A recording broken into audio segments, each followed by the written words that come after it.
Hi, Robert Estrin here at livingpianos.com. Today's question is, which is better, movable do or fixed do solfeggio? Solfeggio is sight singing with the syllables do, re, mi, fa, sol, la, ti, do, ti, la, so, fa, mi, re, do. That's an example of solfege or sight singing. Now, what do I mean by movable do and fixed do? Well, there are two essentially contrasting styles of solfege and many variations of those styles. Fixed do is simply C is always do, D is always re, mi is always E. Up the scale, do, re, mi, fa, sol, la, ti, do is C, D, E, F, G, A, B, C. It's note naming. What do you do when you have flats or sharps? Nothing. You're just naming notes.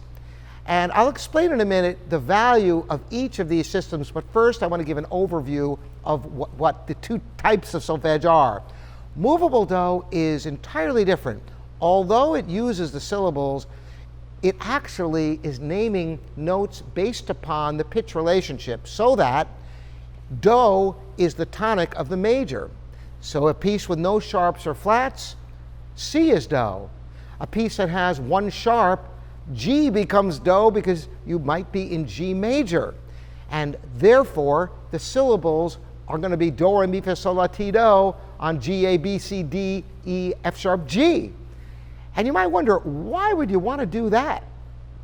The reason for this is it becomes a tremendous tool for hearing intervals, because a perfect fifth is a perfect fifth, whether it's a C to a G or a G to a D or anywhere else. And you get to learn the pitch relationships of all the notes.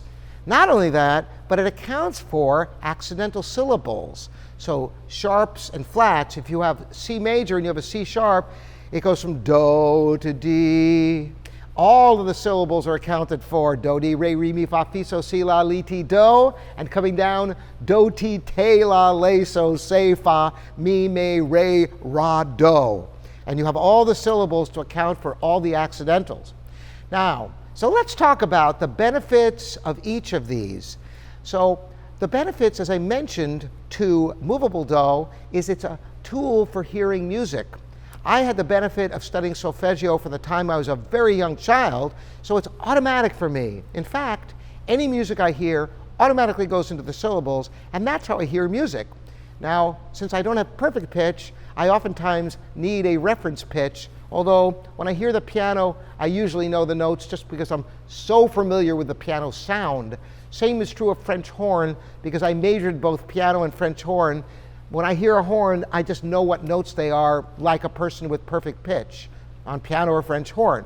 On other instruments, I have no idea what pitches I'm hearing, the absolute pitches, yet I assume a key, I use the syllables in my head, and I flesh out all the notes in my head because it's satisfying me to know what I'm hearing. So this is the benefit, and it's a tremendous benefit for hearing music.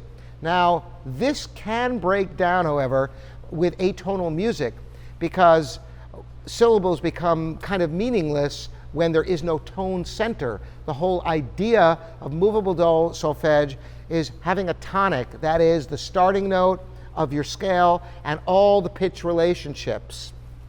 So why have fixed do solfege? Well, fixed do is incredibly important in certain contexts. Fixed do is simply note naming. You might think, well, why do you need to name the notes? You can see what the notes are. Well, you can if you play the flute or maybe even the piano. But what if you're a conductor and you have a score and you have horns in F or E flat, and you've got clarinets in B flat and trumpets in some other key. You've got viola clef, you've got tenor clef in the bassoon parts. And how do you know what notes you're looking at? You better know what pitches everything is. Not only that, but you need to communicate with the orchestra. Oh, French horns, that is a La flat in measure 32. So note naming is essential for conductors. And there are other valuable times for having the ability to know absolute pitch. So which one is better? It depends upon what you're after. If you're wanting to be able to hear music and develop the ability to read music at sight, the syllables are incredibly valuable, because once you learn your pitch relationships in one key, it's exactly the same in all the other keys. So if you know your key signatures intimately, transposition is a breeze because you put something into syllables and you can just put it into any key you want.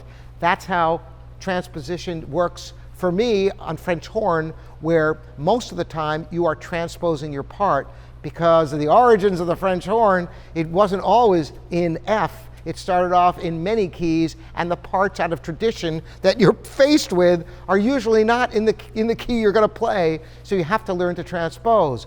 Movable do solfege is great for transposition. It's great for dictation, being able to write out music you hear. And the great thing about fixed do solfege is to be able to know, to look at a score. If you've ever seen a great conductor just realize a score at the piano, it's awe-inspiring. Imagine taking a page that is covered from top to bottom with staves and being able to flesh out by reading all these parts that are in all these different keys and transpositions and clefs. It takes brilliance to be able to digest a score, and that's where fixed do solfege is really important. Love to hear from all of you. There'll be a future video about what the minor starts on. Does the minor start on La? Does the minor start on Do? There's a whole interesting story about that, so stay tuned. Here at livingpianos.com, your online piano store. Again, Robert Estrin, thanks so much for joining me.